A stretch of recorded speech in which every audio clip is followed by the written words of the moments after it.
Está ouvindo bem aí, Gisele? Nós estamos conectados com o Bosch de Caldas. Então, a Gisele está lá. Estou ouvindo, sim. Então, tudo bem. Muito bem, vendo também. E também nós estamos te vendo aí. Então dá um adeusinho para todo mundo. E nós vamos dar um adeusinho para ela. Bom, gente, então boa tarde, agradeço a presença de todos. Quem chegou agora, né, houve a defesa, né, da Jaqueline, te agradece a presença, estudantes, colegas de trabalho e outras pessoas mais que, né, vieram prestigiar esse momento do programa de pós-graduação. É a primeira defesa de tese do programa de pós-graduação em ciência da religião. Amanhã vai ser da Tassiana, né, Tassiana? É a segunda tese, né, que vai ser defendida. Então, gente, sem mais delongas, eu agradeço mais uma vez a presença da professora Viviane Cristina Grande, né, que pesquisou tanto no mestrado quanto no doutorado dela em epistemologia do ensino de hoje professora da Unifesp, né, em São Paulo, e que veio correndo, cheio de viagens, etc., né, para estar presente. A palavra, professora Viviane, muito obrigado mais uma vez. De pedagogia, a coordenadora e chefe. Mais uma razão para eu ficar feliz. Obrigado, chefe. Bom, gente, Minas Gerais é essa terra que eu amo, né? Eu venho de São Paulo para cá e as minhas experiências aqui são sempre as melhores. Eu já estive um tempo acompanhando um colégio aqui, né, uma rede, e também com a temática do programa de ensino religioso, e volto hoje e é com muita alegria. Então, assim, não bastasse eu já estar contente de estar numa banca de ensino religioso, com o trabalho da Jaqueline, dedicado à educação infantil, não fosse já um motivo de alegria muito grande estar aqui com o professor Paulo, que é um entusiasta da área, um trabalhador incansável da área. Eu tinha que encontrar o Padre Bruno. Eu tinha dito que eu queria conhecê-lo pessoalmente, porque eu o cito em todas as aulas que eu dou, faz 22 anos que eu dou aula com uma pós em ensino religioso, e eu falo do Padre Bruno e eu não o conheço. Então eu comentei com o Paulo, mas se ele não vier hoje, nós vamos na casa dele. Minas tem dessas coisas, né? Em São Paulo não tem isso, a casa vai ser longe, que é uma coisa, você não vai poder ir. E por último, essa alegria de ver os alunos da pedagogia chegando aqui para escutar um tema tão importante. Então, eu realmente, na minha fala, espero poder contribuir, viu? Meu papel aqui é de tentar realmente contribuir. Então, eu queria primeiro dizer assim, Jaqueline, você fez um trabalho, vou lembrar aqui 2 desenhos. O primeiro desenho é do Hércules. Então, assim, você fez um trabalho de pegar a temática da pedagogia, as discussões da pedagogia, trazer isso para a legislação em pedagogia e levar isso para a sala de aula já é um trabalho. Não, mas você não é uma moça que sossega com isso, né?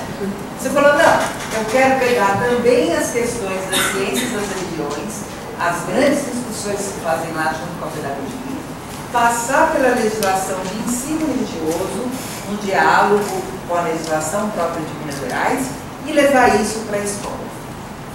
Parabéns, porque isso já é. Então, assim, eu passei com a sua tese, que ficou realmente uma tese. Gente, ela tem aqui frente e verso. Quando eu vi, eu disse, nossa, é uma tese, né? Quando eu abri, eu disse, meu Deus, é uma tese. Então, assim, essa tese, ela passeou comigo, ela gostou de Brasília, ela não gostou muito das condições do voo, mas ela ficou feliz. Então, assim, um trabalho que eu queria que se vê, que assim, é um grande trabalho. Agora é um trabalho que veio de uma professora. E aí vem uma emoção, sabe? Meu coração está batendo. Ele está batendo porque eu dou aula há tanto tempo, eu sempre digo assim, gente, mas assim, vocês precisam produzir. Vocês precisam publicar, vocês precisam escrever. E de repente eu me deparo com isso no teu trabalho. Você tem referências de textos, né, de material que você já produziu, todos eles em relação com o trabalho que você faz. Então é alguma coisa que deixa a gente assim realmente muito contente. Eu me vi realizada, né, nos tantos anos que a gente orienta, e fiquei pensando que foi um grande prazer, né, professor? E estar com uma aluna dessa fazendo um trabalho assim.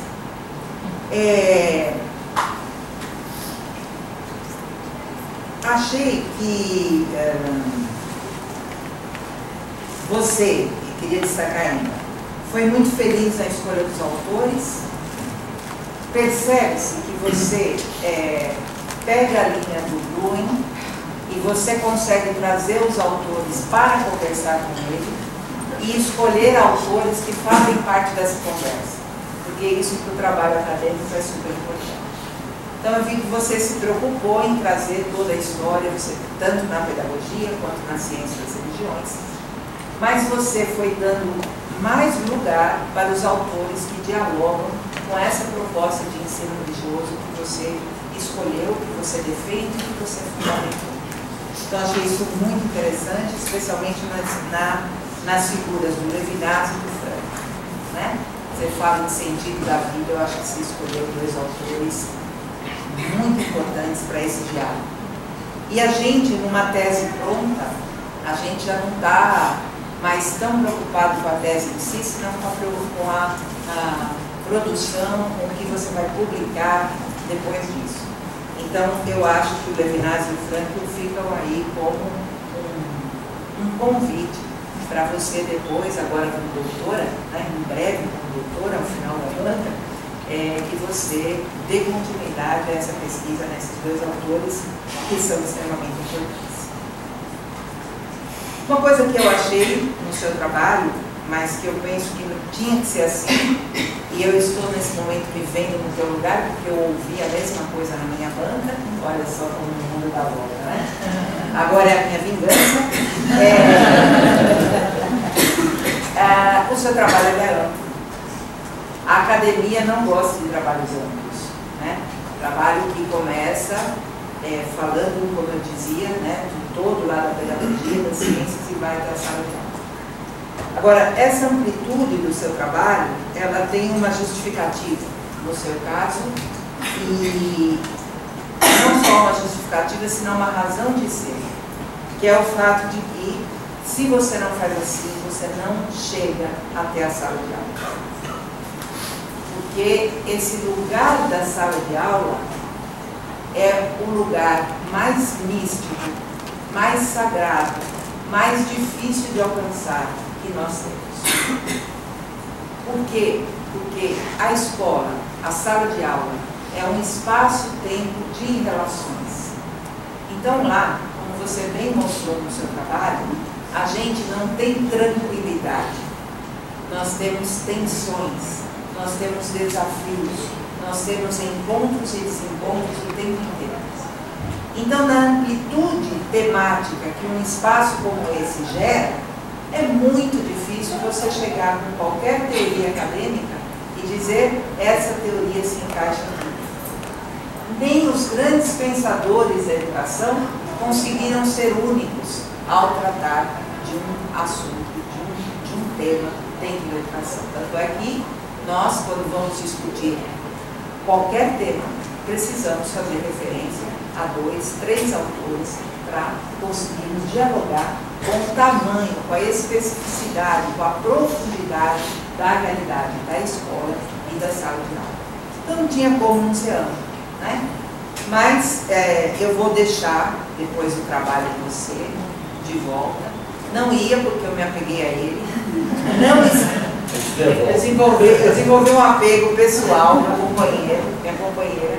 Mas assim, não ia, eu explico, porque quando você for ver o que eu escrevi, eu não escrevi conversando com você, eram minhas anotações.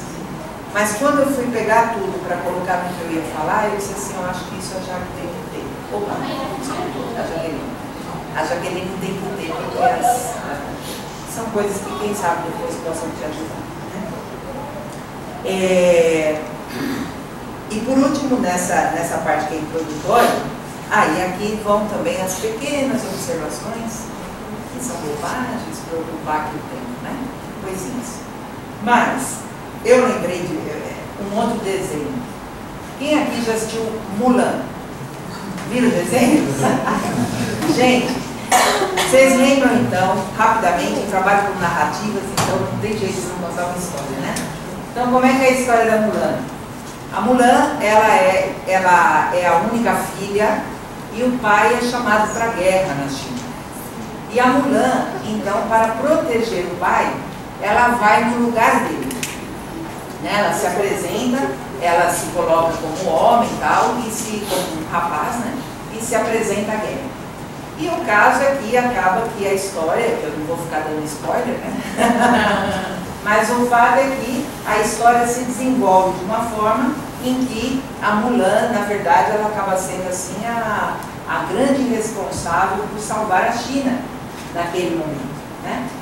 E quando ela se encontra com o imperador, de quem ela salvou a vida, ele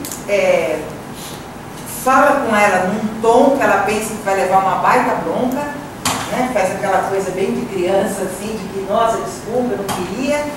E ele agradece a ela e faz uma reverência a ela. Todo o público que está ali faz uma reverência a Mulan. E a Mulan, quando o imperador se levanta de novo, ela abraça. E aí um dos companheiros dela de guerra, né, diz assim, mas ela podia abraçar? E todo mundo faz assim. Quer dizer, quem já enganou o pai, saiu, se fingiu de homem, passou por tudo aquilo, a essa altura, se ela pode abraçar. Então, quando eu terminei o seu trabalho, tem uma parte, eu até marquei a página, não vou voltar a ela, mas é lá pelas 300 e tantas, eu disse, mas ela pode abraçar? E aí eu disse, a Jaqueline pode. Depois disso tudo, você podia, no final, fazer as conclusões, chegar ao que você chegou, porque foi um trabalho verdadeiramente eficaz. Bem, agora, vamos falar um pouquinho, eu queria trazer um pouquinho dos dois autores com quem você dialogou. Primeiro, Levinas, né? Você traz o Levinas para justificar um ensino religioso que trate da alteridade. Então, eu queria trazer o Levinas para dizer assim, uma das coisas mais que se destacam nessa preocupação com o Levinas com o outro, é de que este outro, ele é totalmente outro. Então, não se trata, eu quero chamar bastante atenção para isso, porque nós entendemos ou dialogamos aqui no nosso contexto ocidental mais com o pensamento cristão do que com o pensamento judaico. E o Levinas é um escritor judeu. E nesse lugar de escritor judeu, tem uma coisa nele que é assim, ele está sempre preocupado com esse humanismo que vem com a cara de que todo mundo tem que ser amigo de todo mundo e todo mundo é bonzinho. Mas o Levinas, no fundo, o que ele nos traz todo mundo não é bonzinho, as relações são extremamente difíceis, realmente se colocar no lugar do outro, olhar para o outro, encontrar o rosto do outro, não é algo fácil. Mas o que ele vai dizer é o único lugar possível para eu não me achar suficiente. Porque quem não olha o outro acaba vendo somente a si mesmo. Eu estou recentemente, há pouco tempo, trabalhando com cursos de ciências da saúde. E a gente tem lá na pós-graduação uma enfermeira que recentemente uma pessoa tentou o suicídio se jogando do estacionamento da estação de Santa Cruz, do metrô, e na medida em que essa pessoa se jogou, ela não viu onde ela estava se jogando, e ela caiu em cima de um carro, e dentro desse carro havia uma pessoa. Quem tentou suicídio não faleceu. mas a pessoa do carro ficou tetraplégica. Então, conversando sobre a força desse disco, eu perguntei à enfermeira, mas então, e agora, como isso, né? A pessoa, aí ela disse, a pessoa só está olhando para o próprio umbigo e, portanto, não viu os outros. É claro que há mil discussões que se podem fazer aí, eu não estou querendo aqui fazer uma conversa sobre o que é motivo suicídio, que por sinal você traz no teu trabalho também, porque é um grande problema dos nossos tempos, né? Suicídio e depressão. Mas, o que vale a gente pensar é que, exatamente o que o Levinas dizia é, quando eu olho para o outro, quando o outro é um outro para mim, e não eu mesmo, porque é muito fácil a gente fazer do outro a gente mesmo. E quando ele faz alguma coisa que a gente não gosta, ele já não é mais um outro que a gente gosta. Mas o Levinas vai dizer que, quando este outro é verdadeiramente outro para mim, então eu acho condições para não ser mais alguém autossuficiente. Então, eu acho que isso, no teu trabalho, é muito importante para te dar esse norte. Quer dizer, nós fazemos de tudo e até mais à frente vou falar do ponto por ponto, ponto por página, mas eu diria assim, é até importante do ponto de vista da questão de que é por isso que a proposta de ensino religioso ultrapassa as outras disciplinas. Porque todas as disciplinas pretendem a socialização. Então, em algum momento aqui eu pergunto, então, mas onde está a especificidade do ensino religioso? Talvez a gente possa dizer, então, que a especificidade do ensino religioso está em quê? Para além de socializar-se, se trata de ajudar a enxergar verdadeiramente o outro, a aceitar verdadeiramente o outro. E na medida em que eu faço isso, há uma irreversibilidade, ou seja, eu não posso mais voltar a ser quem eu era, porque esse outro, ele já me contaminou, ele já me preencheu, né? Então, está para além, essa proposição para o ensino religioso, está para além do que podemos fazer em todas as outras disciplinas do currículo. Todas as disciplinas devem buscar essa socialização. Todas as disciplinas devem ajudar o aluno a se relacionar com os outros, especialmente nessa fase. Agora, definitivamente, o ensino religioso seria a disciplina que deveria ajudar o aluno a sair de si mesmo em direção ao outro. E que esse outro o ajude a ser diferente. Porque quando eu faço isso, é que eu abro lugar, inclusive para a transcendência. Quem está muito cheio de si, não encontra lugar para a transcendência. Quando está tudo muito bem, quando a gente está feliz, quando a vida está indo super bem, dificilmente as pessoas lembram de Deus, né? Dificilmente as pessoas lembram do outro. Mas quando as coisas não vão bem, aí é a hora da gente lembrar que a gente não é suficiente. Então, o que é a alteridade em Levinas? É que esse outro que está na sua frente seja essa lembrança para você sempre de que você não está sozinho e de que você não é autossuficiente. E o outro autor que você escolhe, que é o Franco, eu acho muito interessante, porque, como eu dizia antes, quando tudo vai bem, é muito difícil nós pararmos para pensar, nós valorizarmos o outro, nós pensarmos em Deus. Os problemas aparecem quando as coisas não estão bem. O sofrimento, né? O sofrimento é um grande professor, mas que todo mundo despreza. Nós temos medo do sofrimento. Então, nessa perspectiva, o Franco é a pessoa que vai dizer o seguinte: no campo de concentração, quem é que conseguiu resistir àquilo? Quem tinha algum sentido? Alguém, uma das pessoas que ele cita no livro dele, Em Busca do Sentido, uma das pessoas diz que ela queria voltar para encontrar a sua família. Outra pessoa diz que ela queria escrever, que ela tinha um livro, que ela tinha vontade de escrever e ela queria continuar. E havia aqueles, diz ele, cujo sentido se encontrava em ajudar os outros. Eram pessoas que, sendo médicos, sendo professores, sendo enfermeiros, no campo de concentração, iam para a ação, fazer alguma coisa pelo outro. Essas pessoas encontraram sentido. E quando aquilo acabou, elas conseguiram voltar. Então,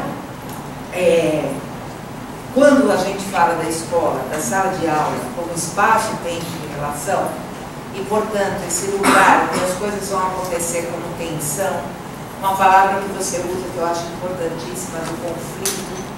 Então, num lugar onde essas coisas vão acontecer, é interessante perceber que nesses autores que você escolheu, aí está o sentido. Então, o sentido não é numa coisa legal. Não, o sentido não é o prazer, mas o sentido é exatamente estar num lugar onde nada tem sentido e conseguir significar isso para continuar vivendo. E isso com criança, isso na educação, isso lá na saúde, eu vejo como fundamental. Se nós não trabalharmos para essa dimensão do sofrimento, da morte, com a qual você trabalha também, você trata, né? Se não trabalharmos com isso, com a dor, nós verdadeiramente estaremos não contribuindo para o ser homem do ser humano. Está claro isso? Eu não quis usar humanização, porque hoje em dia a humanização é você sorrir, é estar tudo direitinho, é você falar, a pessoa fala e você finge que escuta, isso é humanização, né? Mas estar com outro homem é praticamente estar com ele quando as coisas não estão bem, né? Então, acho que essas ideias eu queria deixar aqui. Agora, acerca da tese, então, começando lá pela sua introdução, eu acho, Jaqueline, que você foi muito feliz na escolha da metáfora de crianças turistas, né, e crianças peregrinas, e que achei lindo quando você abre, né, para as crianças turistas que me tiram do meu lugar de conforto. São maravilhosas. Eu gosto mais das turistas, né, no sentido de que quem tira a gente do lugar de conforto é que é bom, né? Isso vale para o professor também. Então, quer dizer, você tem que tirar. Se você deixar um conforto num lugar legal o tempo inteiro, não tem aprendizagem.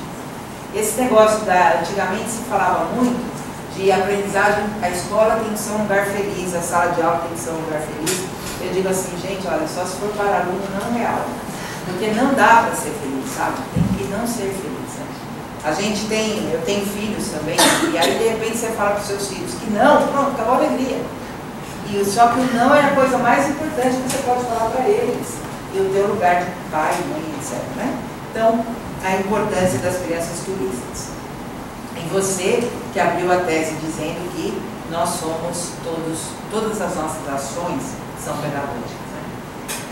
Mas aí, lá na página 10, você fala, e aí, não se preocupe, eu vou te entregar isso aqui, só que eu vou digitalizar, tá?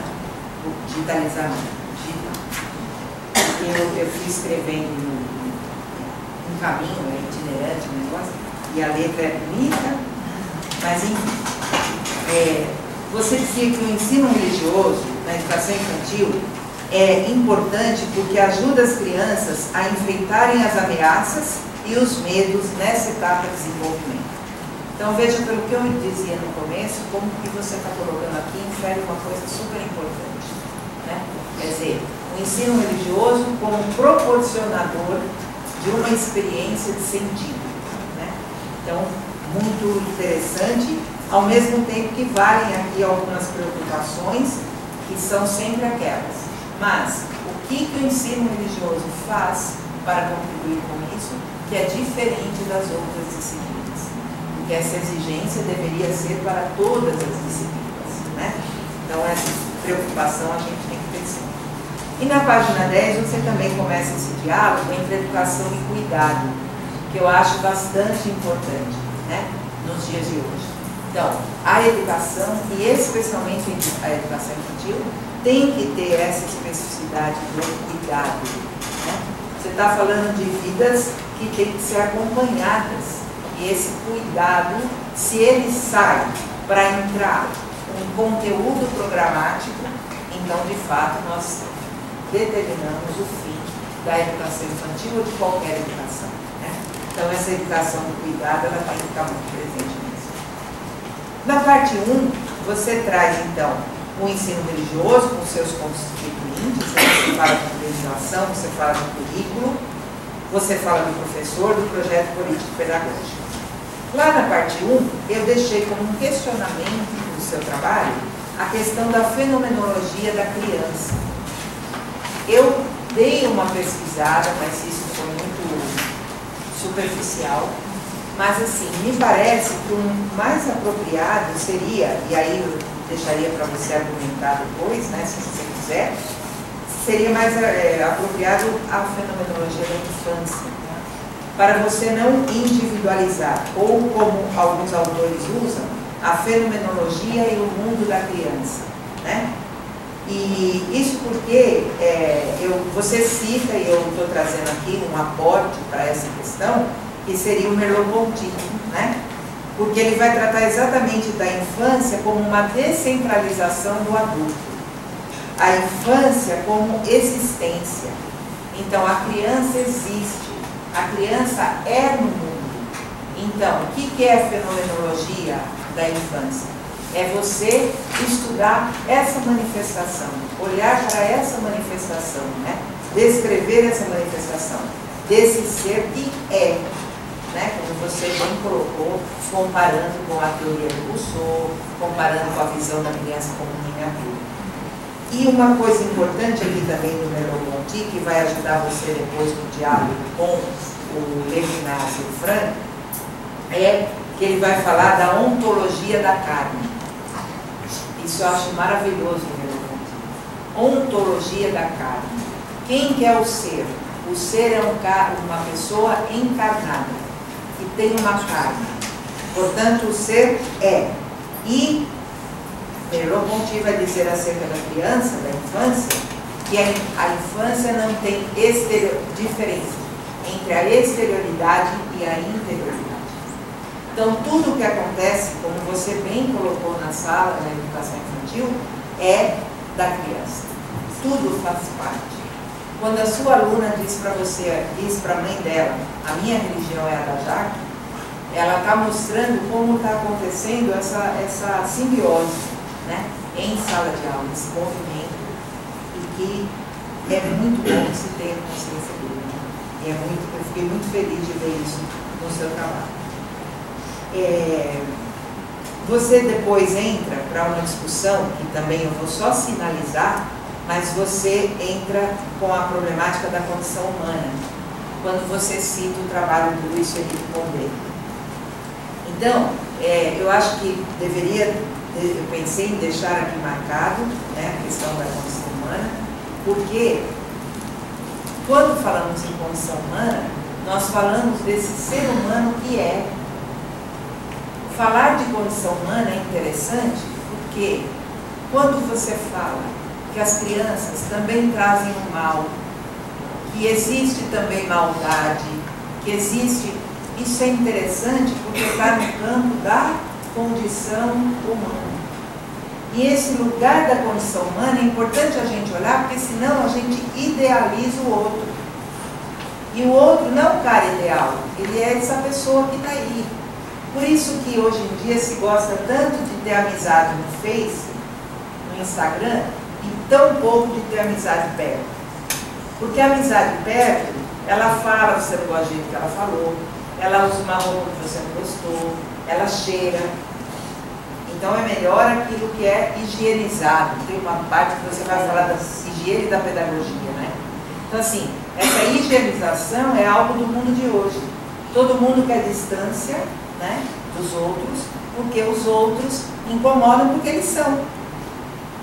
Mas a ideia da condição humana, que vai aparecer lá na sua página 29, repetir na 67 e tal, e dali para frente, é a ideia de que a condição humana implica isso, que as pessoas são o que são. E como nós vamos levar em conta e conviver com os outros, sendo eles como são? Mesmo que eu não goste disso. Isso é um desafio para nós como educadores, né? Qual que é o aluno que você guarda o nome primeiro? Sem comentários. Então assim, sabe, como é que você convive com esse outro? Para quem não é pedagogo aqui nem professor, a gente guarda primeiro com isso, sabe? De que aluno, em sala de aula. Então assim, como conviver com esse outro que é verdadeiramente outro, né? Então o pedagogo tem que ter você definiu o pedagogo na página 34 como uma pessoa com grande habilidade no trato com crianças. Então essa grande habilidade tem que estar aí, né, nessa dimensão, nessa capacidade de olhar para o outro que é um totalmente outro, mesmo que esse outro não seja exatamente o que eu não. E aí eu queria dar uma pitadinha naquilo que você vai dizendo ao longo do seu trabalho, mas que eu penso que faltou um lugar de síntese, que é, volto a insistir, a especificidade do ensino religioso. Então, essa especificidade, embora a gente não vai ficar fazendo curso de dar, eu gostei muito da expressão que você pôs, desfile de religiões. Não é isso que a gente vai fazer. Mas, se eu considero a religião como parte da vida dos alunos, que eles trazem isso, eu preciso trabalhar com o que eles trazem e com uma coisa importante que é o papel das tradições religiosas. Porque as tradições religiosas, elas têm algo a dizer para a modernidade.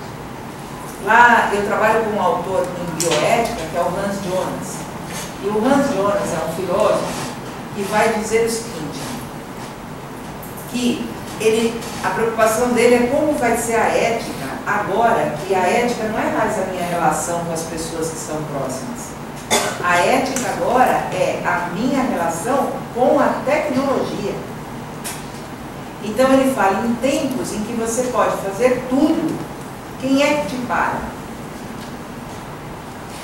E aí ele fala assim, as tradições religiosas das quais eu tenho saudade, tinham esse papel.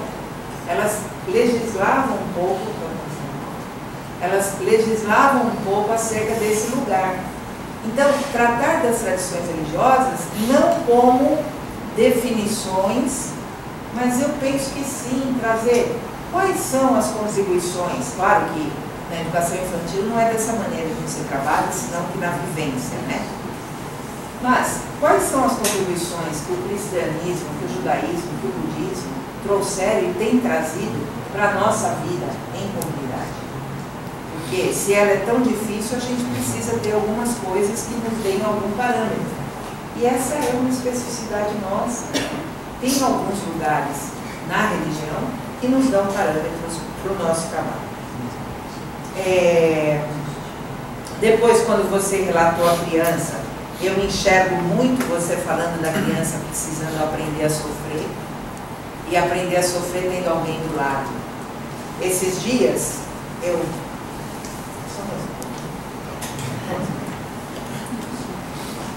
então, esqueça essa história. Não, esses dias eu vi uma figurinha sendo divulgada no WhatsApp que eu achei muito interessante. É um cachorrinho. Já viram o cachorrinho quando tem que pôr aquele cone? É uma pena, né? Porque nem o rabinho dele, que é uma coisa que se movimenta na alegria e na tristeza, né? O rabinho do bichinho para, já vai parar? Quando põe aquele cone porque ele fez alguma cirurgia, ele não pode se lamber, coisa que seja. E aí, alguém divulgou isso aí, olha, de repente quando a pessoa não está legal, o bom é você estar do lado. Gente, a figura, não sei se algum de vocês viu, é o cachorrinho, o cone gigante e um gatinho veio e deitou dentro do cone, junto com ele, sabe? Então assim, essa é a coisa mais bonita da educação infantil. Jaque, foi um vexame quando eu chorei no avião. Eu chorei no final, quando você contou a história da menina que veio falar que a mãe tinha morrido e junto estava a outra que o pai tinha morrido e vocês terminaram de mãos dadas. É isso, vexame, classe econômica toda assim junto. A classe econômica, não, gente, é que a classe econômica seu nome, que é um grande momento em que você pensa se você realmente é um cara destinado a conviver com os outros. E é hora de desembarcar, então, né? Mas, enfim, excelente. Então, assim, acho que você vai mostrando isso. É aprender a sofrer, é estando junto. Fantástico, fantástico. Depois você fala muito dos acordos. Eu só queria, assim, falar, eu escrevi também, assim, acordo na educação infantil é diferença, é alteridade, né? É você tratar, trabalhar, olhar para a diferença.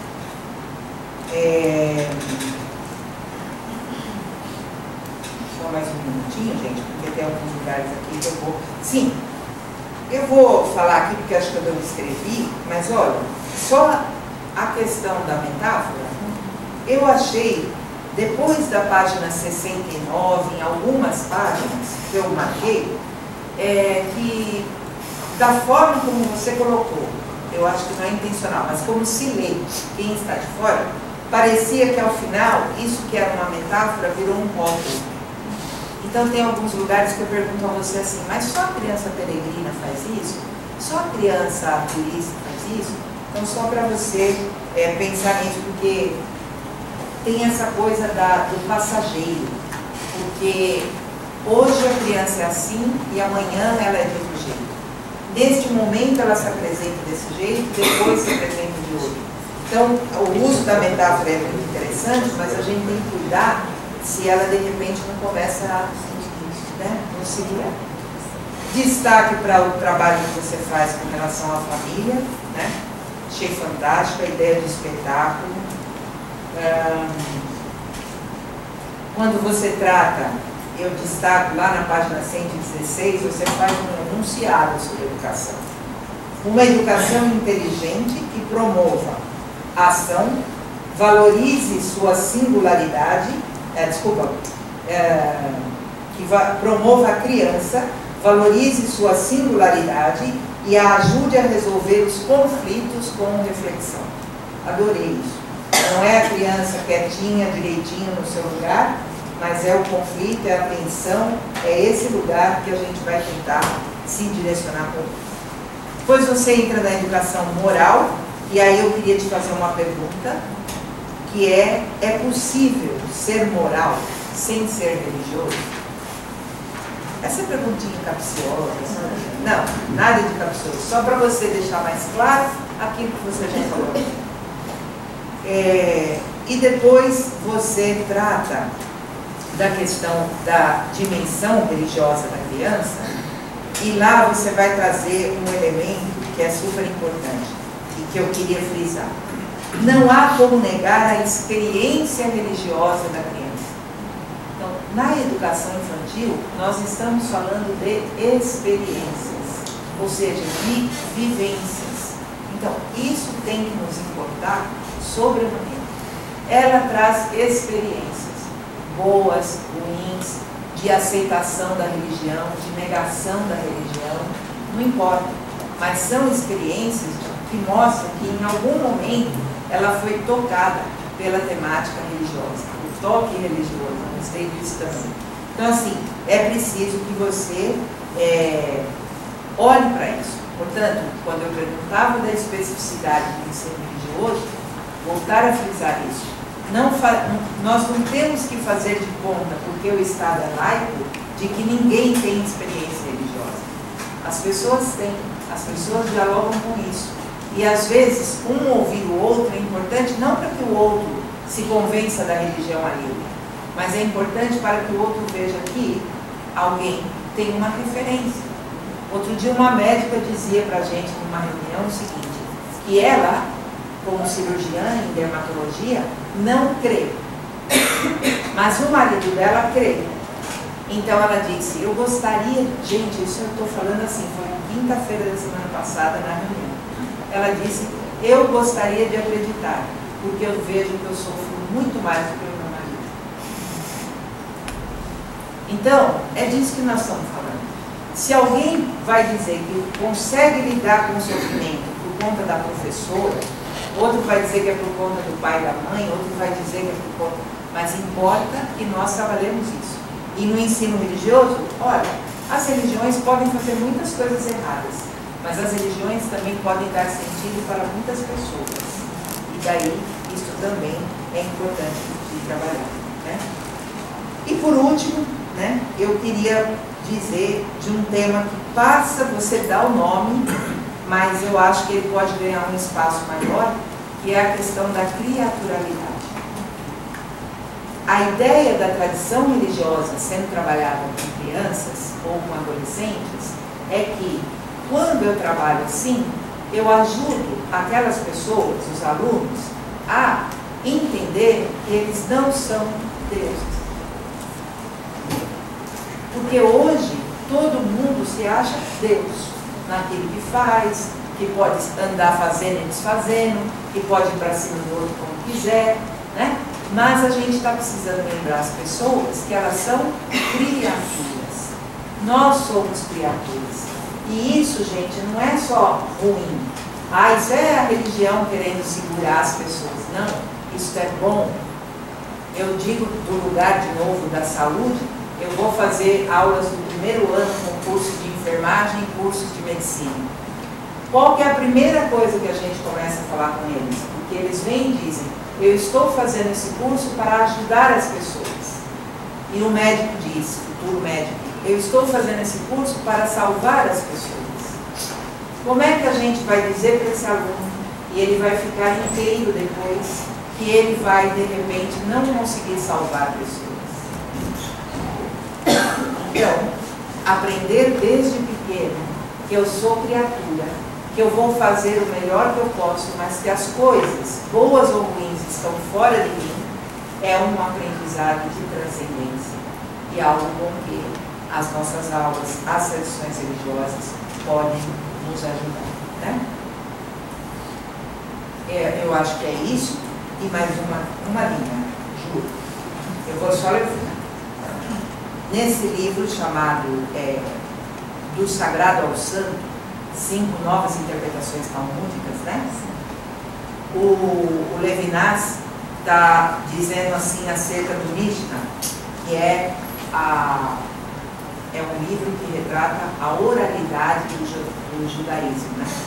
E aí ele fala assim, uma coisa que acho que é o coroamento do que a gente vinha dizendo acerca da importância do seu trabalho e acerca desse outro, eminentemente outro.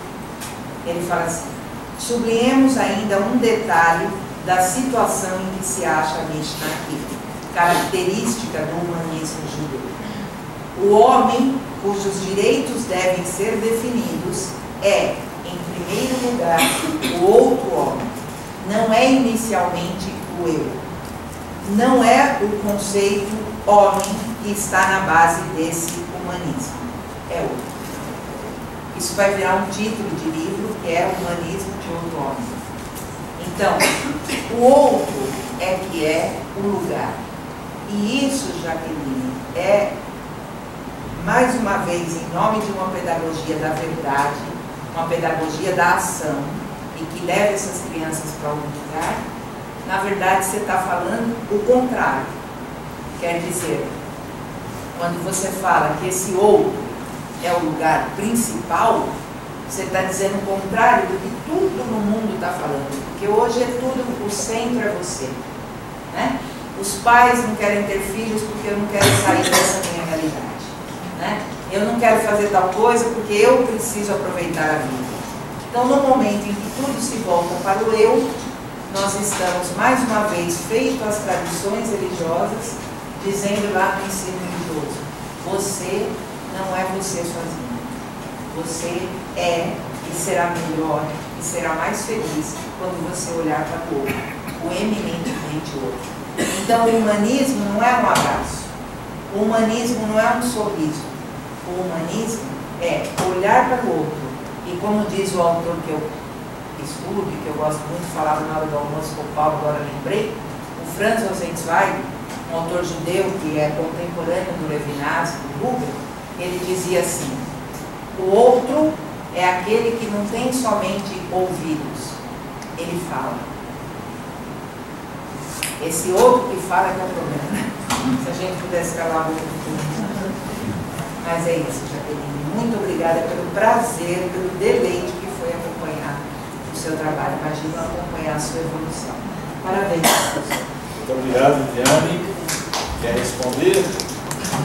Só uma coisa, eu concordo, né, que ela trouxe, agradeço muito, riquíssimas colocações.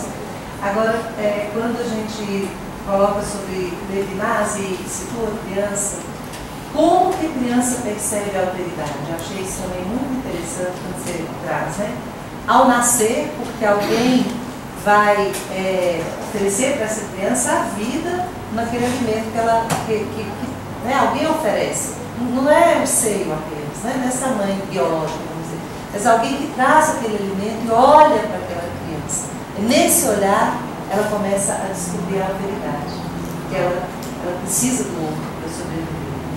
Depois, o segundo nascimento da alteridade é o no desmame. Então, agora ela não precisa mais do outro que alimento, porque ela sozinha vai dar conta de se alimentar.